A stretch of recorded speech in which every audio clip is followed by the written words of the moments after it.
Don't worry, we started recording, but it doesn't matter. We can cut out stuff. We just do whatever we want. I'm not trying to catch you talk about the bum cleaner. We could talk about it. You know what? I'm proud of it. I'm happy. I'd be happy to talk about it.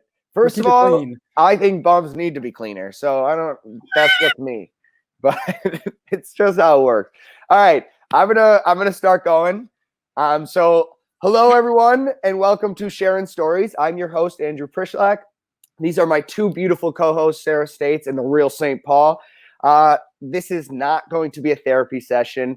We are not mental health professionals, nor are we a substitute for said professionals. We are just a couple of people who like to share our stories about mental health and hopefully bring other people who are likely to share their stories. Today we have an awesome guest, a friend of ours, and also the creator of True Intent Productions, an unbelievable social advocacy film company. His films include a look into the global struggles of the Muslim community, along with a fascinating yet really tough look into a Syrian refugee camp. Definitely something you should check out on trueintentproductions.com. A person who has always made me feel welcome and comfortable, and I've never seen him discount an opinion without having a conversation first. He is an all-around great guy, and I've been saying his name wrong for the last 20 or let's say 15 years that we've known each other. So everybody, welcome Akram. Oh, thank you. I'm truly flattered. Truly flattered. Honestly, you say all that. Some may call me Syrian, Muslim, filmmaker, production company founder, but really, I'm an anxious mess. I wanted so desperately to make the world a better place. I've wanted that all my life. And, we can do all these crazy big dreams we achieve of. The only thing that will hold us back is anxiety and self-doubt. That's kind of been my struggle throughout my whole life. But I realized, it's funny because I feel like I was a man of firm faith my whole life, but it's really only recently that I realized that the only way out of these holes is belief. I know, Peaks, you talked about that in the first episode, how you were depressed because you felt like you didn't have a strong belief, that you were just flowing through life. And belief is so underrated. It's so critical that we have firm beliefs about ourselves, beliefs about our identity. And, we lean on that when times get tough to be strong. I'm still figuring it all out though. So hopefully y'all can learn from what I've been through as a minority, as a filmmaker, as a victim of police brutality, and, charge yourselves, because life is a difficult journey sometimes, and we gotta have good hearts for that. Absolutely. Before we go into that full story and give us that whole journey into your life, I would just like to know, how important is it to be, you think, passionate in those beliefs, or can you go out and do stuff about those beliefs? How important is that to you? It's important. I mean, passion is a tricky thing to really pin down, because everybody's passion manifests differently. Some people are passionate and really emotionally passionate. Some people are more cool with their passion. But the bottom line is to just have a belief and be solid in it. Not say you believe something, but then allow yourself to act contrarily to that. That's the thing. A true belief is measured by how it inspires you to act. So if you say you believe, but you aren't really doing what you believe, do you really truly believe? So just being consistent, that's the key. I like that. I like that a lot. So what we're going to do now is, Akram, we're going to leave it over to you. You're going to talk. You can have us jump in if you want to make comments or questions during your story. But we're going to give you the floor for the next 10 to 15 minutes to kind of just tell us whatever you feel like is necessary, or something that can help the fans, or at least relate to them. Listen, I don't need the whole floor. So if you want to jump in to make this more of a conversation, I'm with it. Absolutely. To pin a story down is tough, especially my personal story. But, as I said, I always wanted to make the world a better place. I think that's just been my real calling. And honestly, that came from being raised Muslim, as a belief system that teaches us, that we are stewards on the earth, and we have a duty to serve. We have a duty to be good. That was ingrained in me since I was a little baby boy, hearing the Quran recited.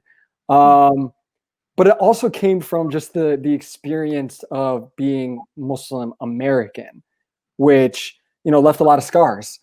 And, I don't want people to deal with those scars. And so I've been very determined, very focused since a young age to tell stories that could help people see themselves in a better light. Specifically, honestly, people of color, minorities who really haven't been represented fairly. We could talk about bullying. We could talk about how I was called Osama bin Laden in 3rd grade. People told me I look like him. I have no clue how they got that conclusion. I too was ashamed of bringing my parents to school. I didn't want to be seen around my mother because she wore a hijab, and kids would call her a towel head to my face too, and I would laugh it off because it was normalized at that point. Right. I mean, we all went to North. I mean, it was just like the kind of like, the general banter, like people be like, "What's up, terrorists?" And like you really had to keep your cool because you didn't want to show people like the angry side of you or the side that's like, "Yo, that's not right. That's unjust." So I kind of rocked with all of that growing up. And what I didn't realize is even these subtle microaggressions, even feeling like I had to simplify my name for others.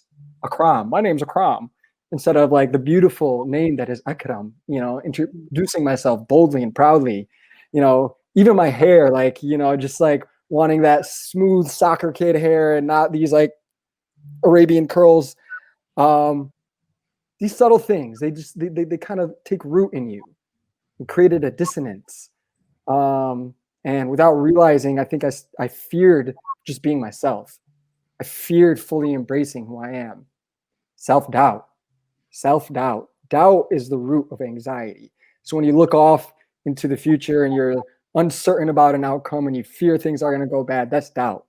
So all of that kind of built up, and not just from being, on the American side, but even on the Muslim end, feeling like I can't bump my hip hop, or, just watch the movies that I want to watch, that sort of thing.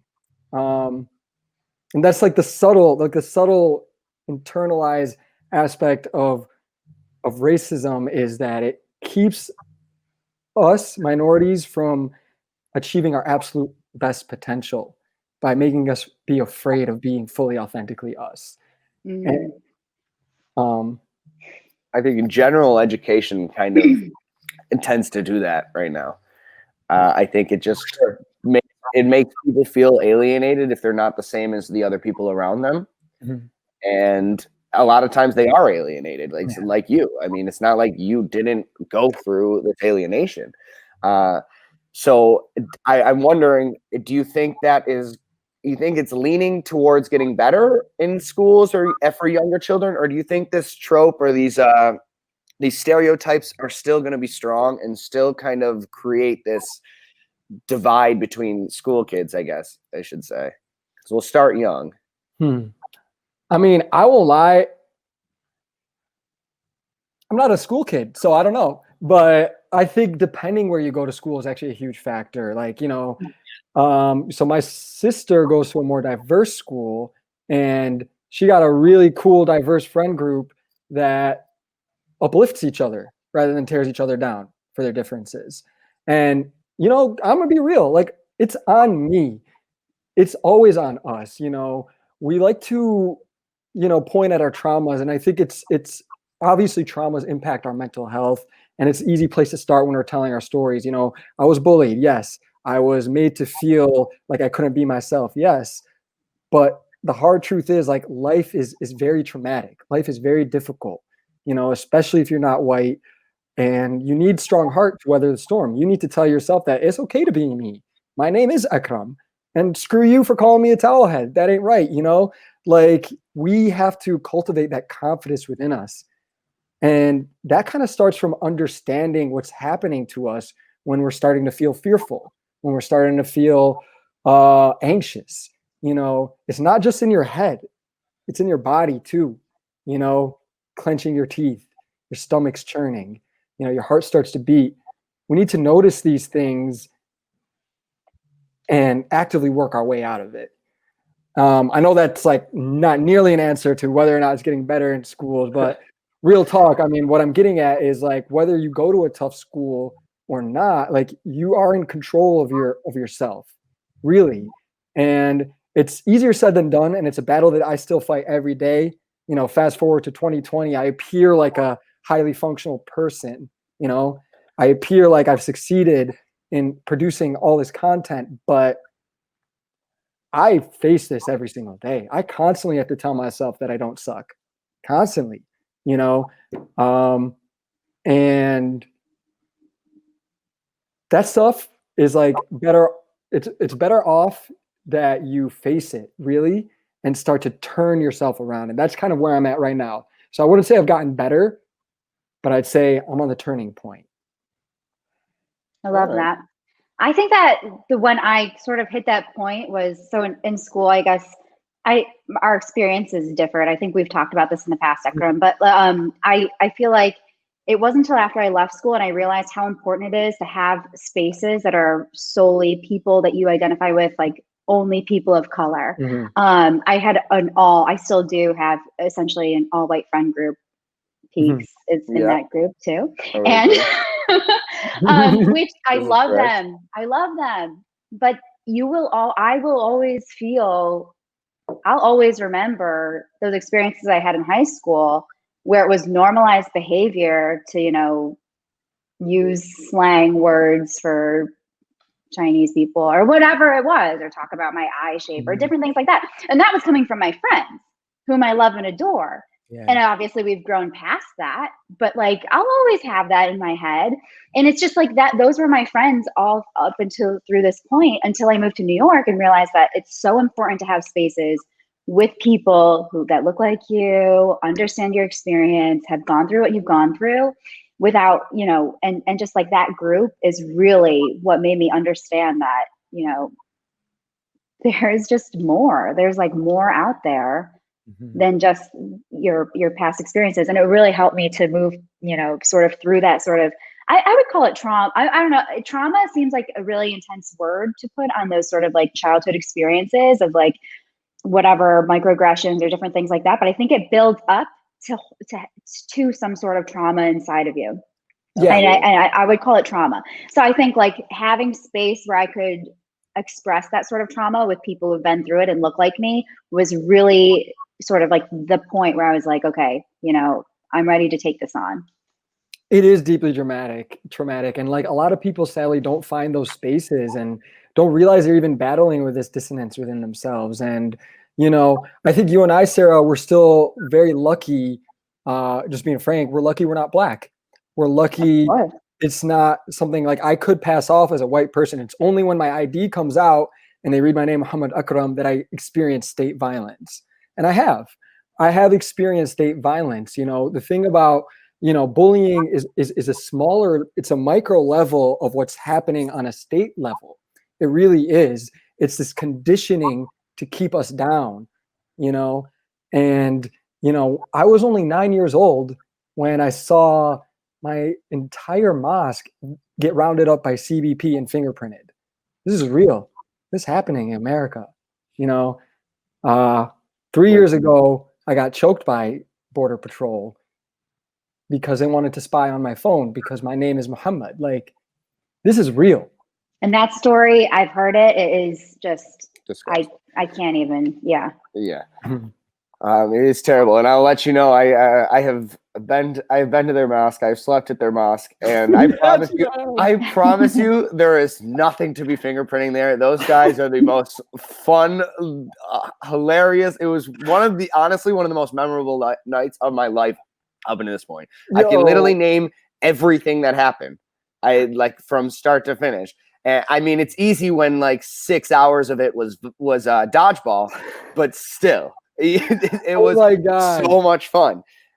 So like if you just sit here and experience these people, experience and get around, people for me, someone who's not of color or not of any sort of firm religion, and you get around these people, obviously if you have the ability to empathize with them and recognize that they are just regular people, it becomes a lot easier to backtrack and not do those little microaggressions.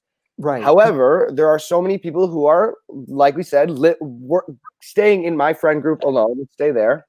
All these white people that don't have those experiences, and they don't really understand what those microaggressions mean to these people. I myself, I know for a fact I've thrown microaggressions out there. I'm not especially Sarah. I'm Well, listen. recently to you. Who knows? I do feel like an asshole if I recognize it. But sometimes it's like so conditioned into our brain that we don't even recognize. Listen, we face it so much, and honestly, we won't let microaggressions get to us as long as you do like the things that you did, like you come into the mosque, trying to understand and see and learn and being a brother.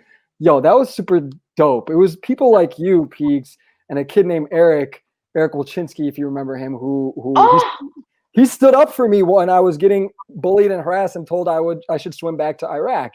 So yeah, that is what gave me a little glimmer of hope that allowed me to actually hold on to the little bit of faith I had within me, because despite all of this, despite experiencing violence and trauma, I was still able to achieve things with strong faith.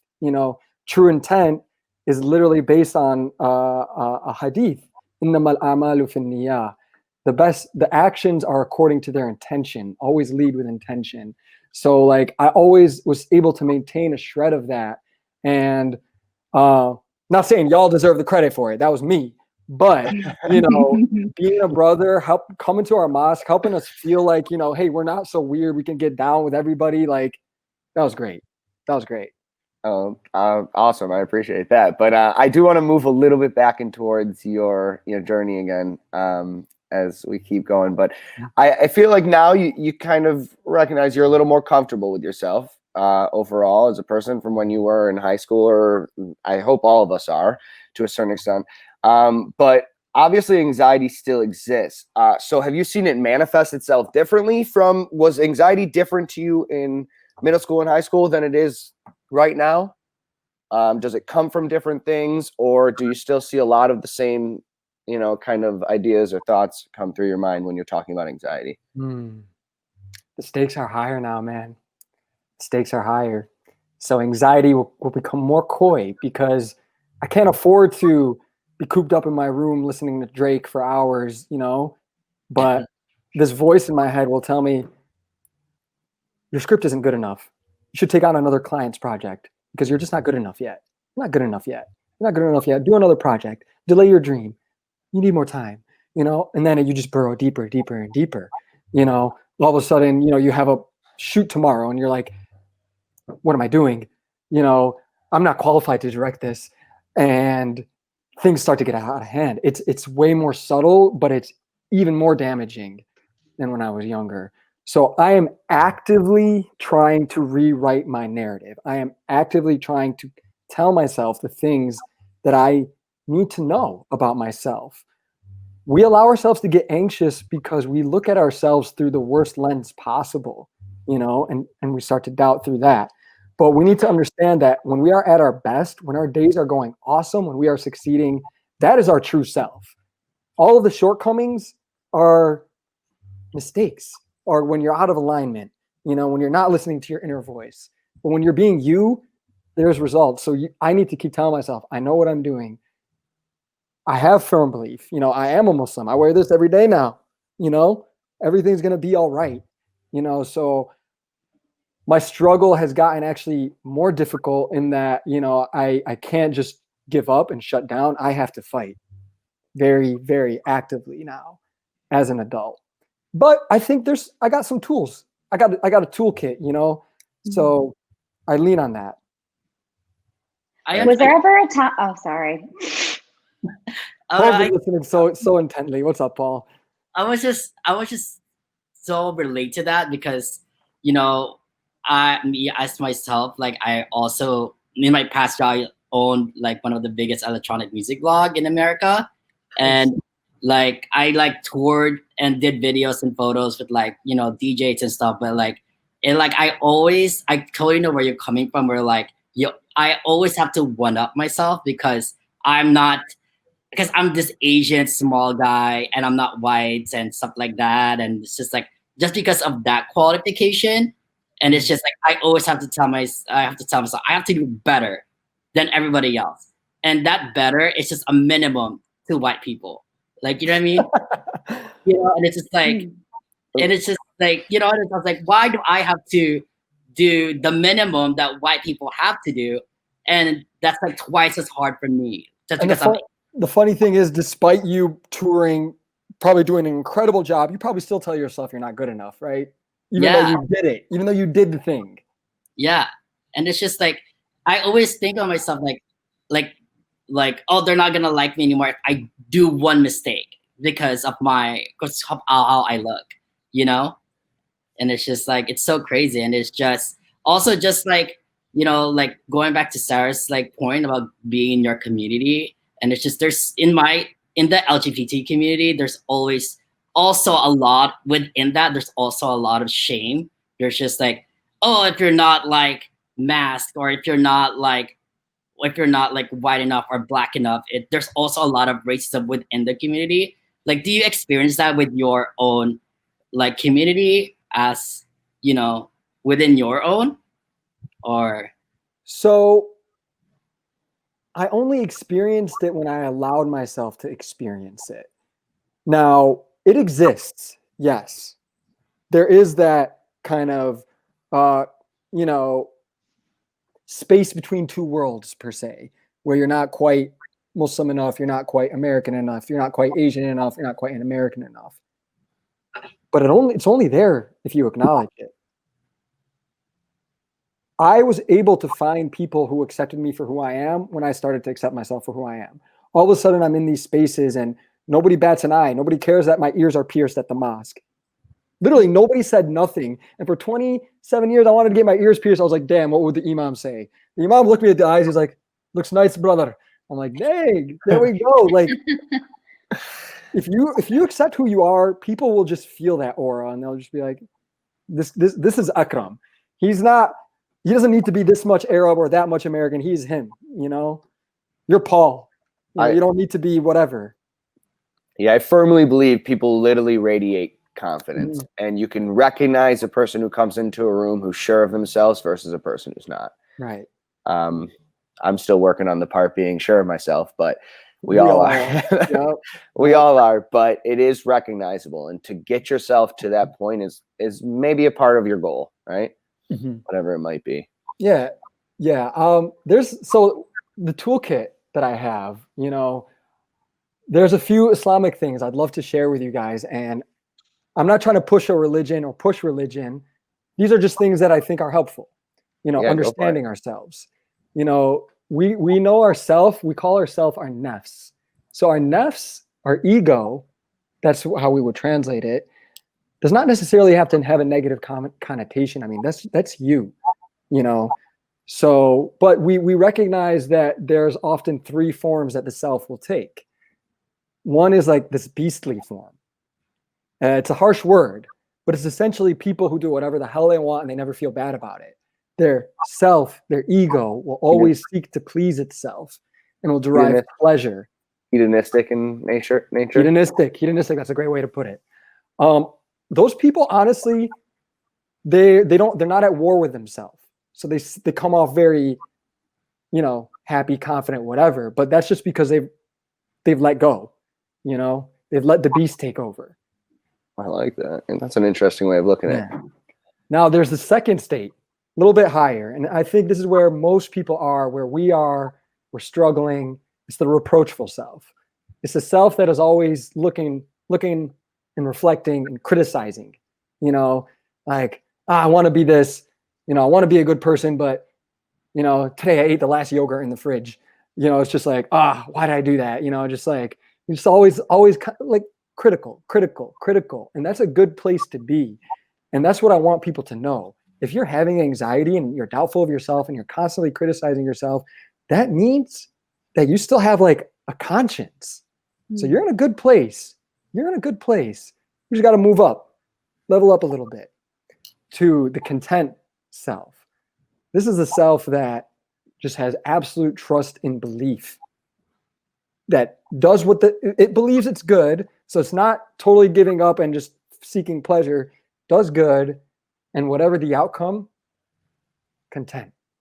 I do the right thing today and I got fired, content. Got to keep just doing the right thing, you know? So I like to try to, rather than constantly criticize myself and criticize my ego and my ego's taking over, and just try to move to a more content state of self. Wow. I Thank like you for that. sharing that. Yeah, those are super interesting. I really like the way, I like just the split between the three. I do the reproachable self. I think the issue we find in this one is we start to almost nitpick and micromanage ourselves. So if you can find that way to get rid of that, then you can kind of work yourself to the content self. Exactly. That's why it's not quite there. There's still an issue. There's still maybe a little dissonance. You're not actually performing what you believe, So that's and I'm not saying we ever stop working on ourselves just because you're content. It's oh, the journey's over. I've ascended, but be nice if it was like that, but no, right. You're right. It doesn't matter. This whole life, no matter what, is always going to be a learning experience. You're going to hopefully get better, and sometimes you might get a little worse here and there. And one other thing I wanted to share was just a perspective on the devil. Oh, even if you're atheist, whether or not you believe in God, I think seeing how we understand the devil might help you understand these invasive thoughts. So the devil, what is the devil's ultimate purpose? I'm gonna toss that out there. I mean, you've heard the stories. I don't know. Temptation. Maintain sin. What? Paul, what do you think? Just making your own thoughts against you, I guess. Hatred. I think it's very simple. It's to bring the human down by making them disbelieve. And you could look at it as like a belief in God, turn away from God, turn towards sin, turn towards everything else. But really it's to bring the human down, destroying their beliefs. And he does that through a waswasa. A waswasa means a whisper. It's an invasive thought. You're not good enough. Give up. Stop trying. You're bound to fail. That's a waswasa. That's not you. That's an invasion. And if you start to recognize these whispers that are trying to pull you away from your beliefs, what you believe is right, what you believe is true, truly you win the battle. Just know it. Know it when it comes, and that's not me. That's a whisper. And whether it's religious, Freud talks about this, the divided soul, ego, superego, id. I mean, this is a tale as old as time. There's some real truth to this. Wow. This is awesome. This is awesome. I just love that we're kind of looking, we're taking this journey into you, but through what has been the most important thing in your life. And I find that super interesting. So I just love to see that religion, which has brought you both pain and suffering and enlightenment and happiness, how it has kind of combined to create the person you are today. But not just the religion aspect, but kind of the people around you, the people you see. And I really love looking at this story through the eyes of, I guess, your religion, what has been a major part of your life. I do want to ask, though, on continuing to kind of get going with something else, how much, because you're married now, happily married, how much does your partner play a role in your belief in yourself and your self-doubt when you get to that point of self-doubt? Relationships are a reflection of you. Real talk. I mean, relationships are you. The bonds that we form. When me and my wife are good, everything's good. I'm at full confidence. You know, I'm ready to charge, you know, and she's right there by my side, you know, but when we're not there for each other the way we need to be, when we're not putting in our 100, other things start to crack, you know, and that's the real truth. I mean, we've been together for 8 years. We've had ups and downs like a roller coaster, you know, when you've been on that journey for so long. And I firmly noticed that I was achieving my most success when we were like that. And whenever there was just a little bit of a wave, you know, long distance relationship, wedding planning nightmares, I fall, you know? So it's really important to cultivate your relationships. You know, working on yourself isn't just doing this inner work, you know, recognizing what state you're in, you know, recognizing your body temperature changes, etc. It's like, is my wife happy with me today? Am I happy with my wife today? You know, is my mom happy with me? You know, if these things aren't aligned, psh, you ain't gonna make it. I saw some excitement coming over Sarah's face. I feel like yeah. What's on your mind? No, I just so resonate with that. But yeah, there's ups and downs. There's really high highs, and then there's like wedding planning really low lows. And that's all I gotta say. Yeah. Wow, I've never felt it like I felt it when you start to plan a wedding. Oh my God. And do you feel what I'm saying though? Like you just perform better when you're Oh yeah. Like, when that person is your person like, and you're on the same wavelength, you're on top of the world. You're ready to conquer anything. Yeah. And when that person is on your side and when you know you have each other's back, there's nothing like that feeling for sure. But relationships are hard. They are literal work. But like once you make that commitment, it's such a beautiful thing to say to yourself, no, we're working through this one thing. Like we just have to remember to stay on each other's team. That there is nothing like that. It's hard though, like really, really hard, but it's great. And it's all important. Yeah. Oh, it's totally important. Alone. We're not, you know, what is art if it's not seen, you know, what is a mental breakdown if nobody's there to pick you up, you know? So yeah. As someone who is single and obviously white, I'm loving this episode. I am single and white. That should be the title of the episode. It really is. It really has just been so awesome to listen to for me. I'm just so intrigued, and I'm ready for another 2 hours more. But we have 10 or 15 minutes more, so we will have to keep moving on. Sadly, but Akram, please throw in anything right now before we get that question in. Before we get that question in, please throw in anything else you want to talk about, any ideas you want to bring up. I'd love to hear. You know, thank you guys for creating this space. It's really awesome. And, you know, y'all are getting like the most distilled, pure version of me, because as soon as this call hangs up, I'm probably going to start tripping about something. But I really do work on this. And, you know, I want to echo what Sarah said and add to it, like cultivate a space to be yourself, whether that space is around people who look like you, whether that space is around people who listen to the same music as you without judgment, you know, whether that space is alone and is you just like dancing and drawing, whatever, cultivate a space to be yourself where you're not ashamed. You know, it's all about the stories we tell ourselves. You could look back at your life and say, damn, I had a messed up childhood. Now I have debilitating anxiety. I'm broken. Or you can look back and say, damn, I did have a rough childhood, but look, I'm here now. It doesn't define me. My anxiety does not define me. I am not anxiety. I know it's easier said than done, but work on that story you tell yourself. Write it down if you have to. Sometimes it's as simple as just reframing something to just, wow, open you up to the next opportunity. And how do you like find yourself to do that? Like what are kind of like your practices to kind of like mind shift your mind to do that? Number one, talk to someone, because they'll be the first person to tell you like, yo, you tripping. So that's like go to, don't face these things alone.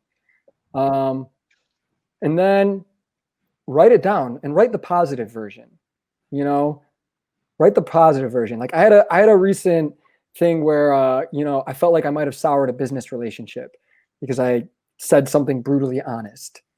And I was like, damn, I really value that person. And I just poisoned the relationship. Damn, I poisoned the relationship. And I told myself that for days.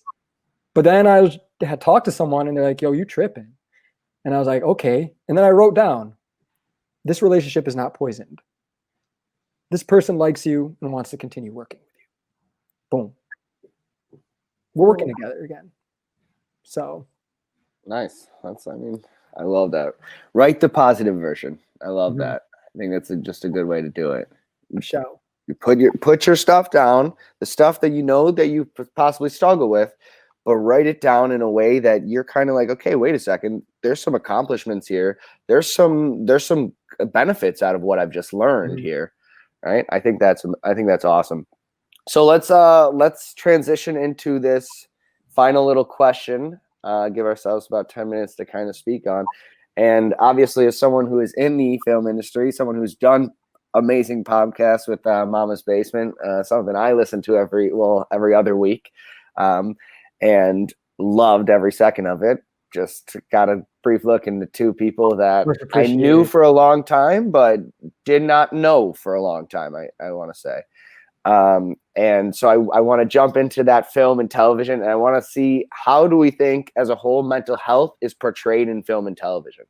Specific examples, anything you can think of, just overall in general. What are the ways we think it is portrayed, and is it beneficial to society, or is it possibly detrimental?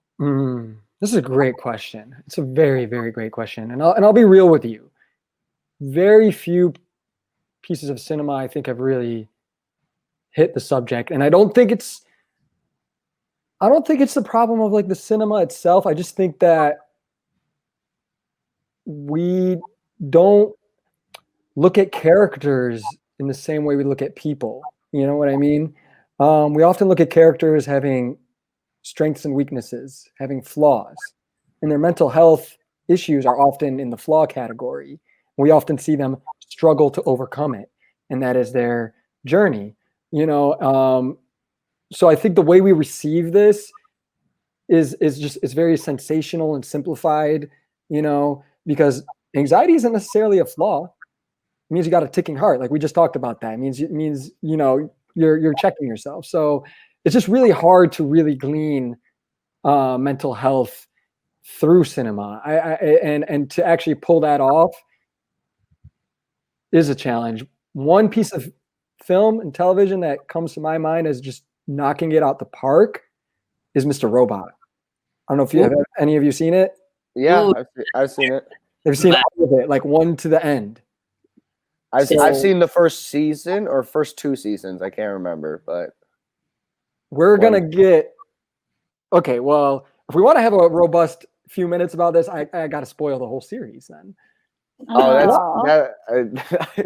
Watch Mr. Robot. That's fine.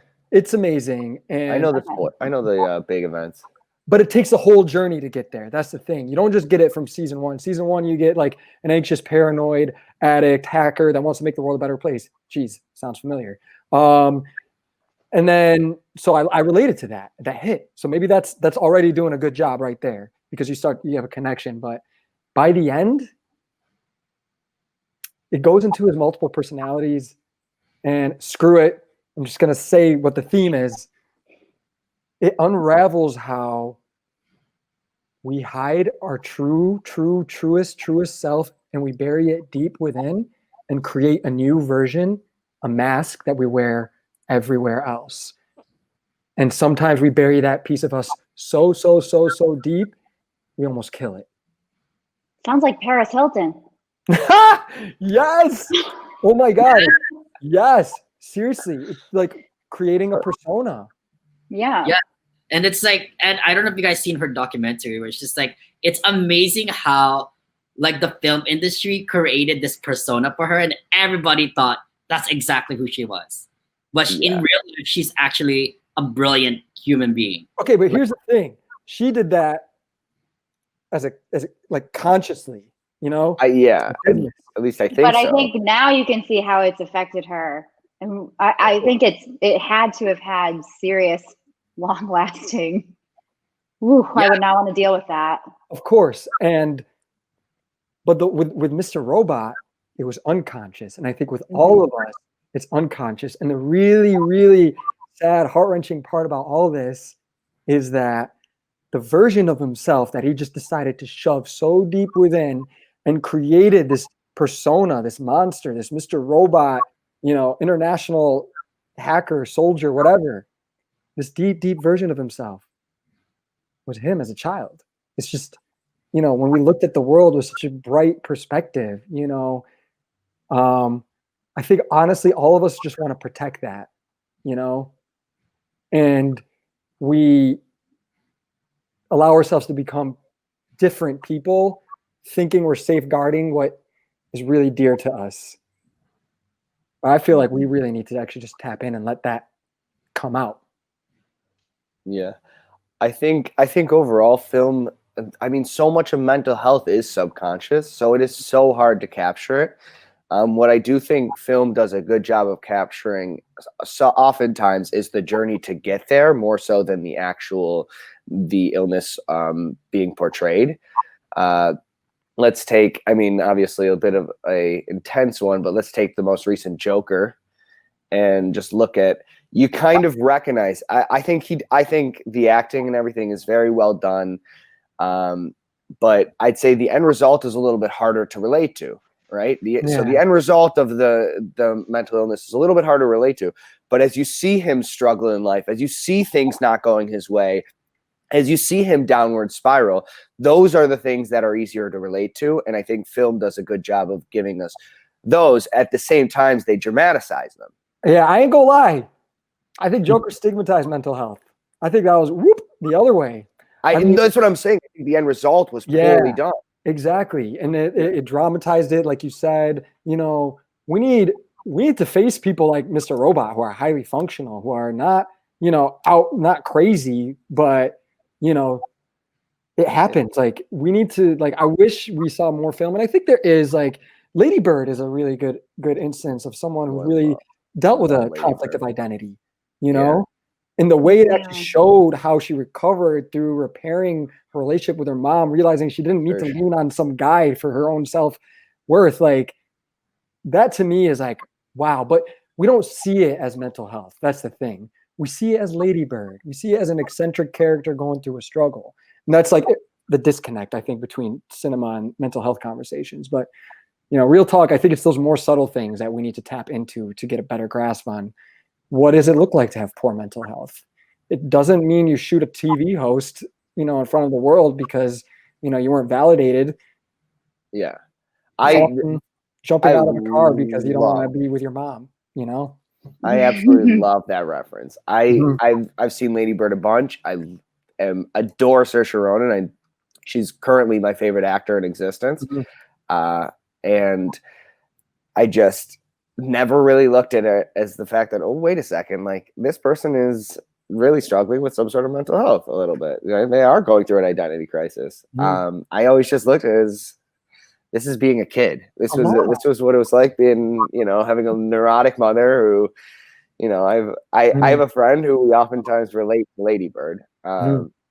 Has the moms look identical on the movie, and they also have that similar type of style, always needing to be involved in the thing.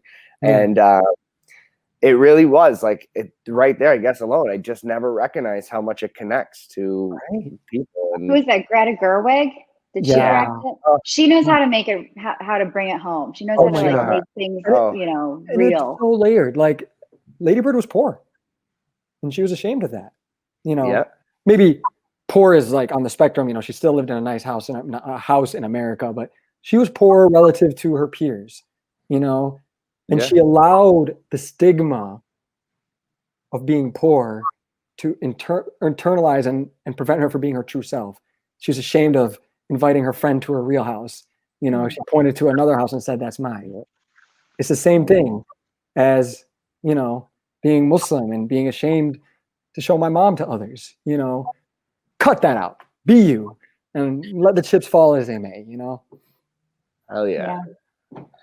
Doubt can exist other places. Don't let it exist in just who you are as a person anymore. Try your best to get past that. Yeah. Tough love approach. I know it doesn't like hit often, but like real talk, when I was really hitting rock bottom, this was August. One of my worst mental health episodes was literally just last month after 27 years.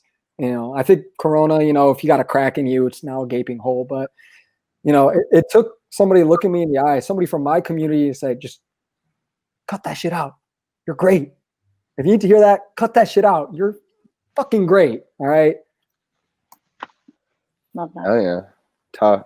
I mean, that's not really tough love. It is when they're like 6'8", jacked, and they literally grab you, and you're scared for your life. You're like, I'm not going to be able to leave until I feel like I'm great, right? Like I'm stuck here until I'm confident with myself, aren't I?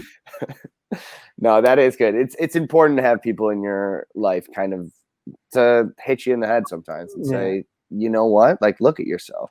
But then you got to take that and you got to do that to yourself. Because they're not always going to be around when it gets rough. Absolutely. So I think that will bring us to an end on the podcast this week.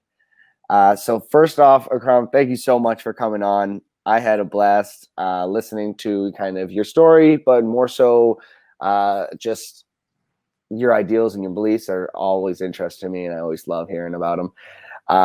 I know Sarah has a big background with you. Paul is your first time meeting him, but I can imagine you already have gotten the same idea of comfortability that we have gotten over the past 10, 15 years.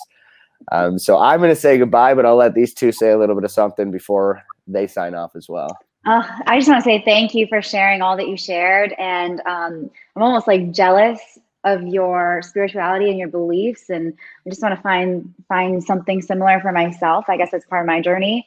But yeah, thank you so much for sharing. Thank you. Yeah. I mean, I hope I can get to your level of like self-introspection. Self-introspection. It's just like everybody's always like the first time they meet me, like I know like Pete can attest to this, where it's like everybody thinks I'm like the most confident man.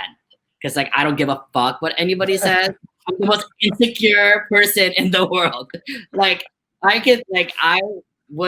you would never think like the first time you meet me, you would never think I would be so insecure. But I want to get to your level of like, of like acceptance as well. So, and of course, do you have anything you want to plug? Like, you have any upcoming projects you want to No plug, honestly. I just want to leave it at Mama's Basement. I'm plugging it. I'm plugging it. You son of a bitch. Listen to Mama's Basement. I'm plugging it. I do have a podcast called Mama's Basement with my great friend Mark, and we do a similar journey of introspection on our identities. So if you do want to check it out, that'd be dope.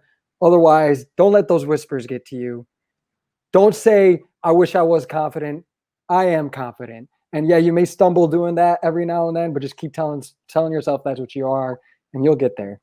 All right, I want you to give me the three Muslim terms for the three nafs. I want to see, because you just told us content Arabic? self. You want the Arabic? Yeah, the Arabic terms for the three nafs. Because you just told me, content, reproachable. I want to hear the actual terminology. So the nafs is a self. The beastly soul is the nafs al-ammara bisu. So it's a hard one. Are you writing that down, Pigs? Because like how? It's actually Wikipedia, believe it or not, breaks this down. I gotta be honest. I know what I wrote is not spelled correctly, but I bet you if I type it in, it will show it. So I want to have enough. All right. Wikipedia has it all actually, and it does a pretty good job of summing it up. I'm not gonna lie. I don't usually plug Wikipedia, but I just write the nafs. If I just put nafs, it will nafs. It's a page on nafs. Okay. And it talks about the three stages. The inciting nafs, that's what it calls the beastly one. I call it the beastly. And nafs al-ammara, the reproachful, self-accusing, and nafs al-lawama, and the nafs at peace, and nafs al-mutma'inna. Okay, beautiful. I love it. Gotta get there. Peaks, I'll show you how to use Wikipedia later. Thank you so much. All right, love you guys. This was amazing. Love you as well, man. And just keep doing this. This is amazing. I appreciate that.